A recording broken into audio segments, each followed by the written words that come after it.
মা গো, আমায় ছুটি দিতে বল। সকাল থেকে পড়েছে যে মেলা। এখন আমি তোমার ঘরে বসে করব শুধু পড়া পড়া খেলা। তুমি বলছো দুপুর এখন সবে, না হয় যেন সত্যি হলো তাই। একদিনও কি দুপুর বেলা হলে বিকেল হলো মনে করতে নাই? আমি তো বেশ ভাবতে পারি মনে। সূর্যি ডুবে গেছে মাঠের শেষে, বাগদি বুড়ি চুবড়ি ভরে নিয়ে শাক তুলেছে পুকুর ধারে এসে।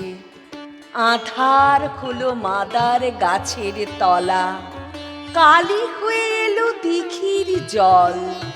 হাটের থেকে সবাই এলো ফিরে, মাঠের থেকে এলো চাষির দল। মনে কর না উঠল সাঁঝের তারা, মনে কর না সন্ধে হলো যেন। রাতের বেলা দুপুর যদি হয়, দুপুর বেলা রাত হবে না কেন?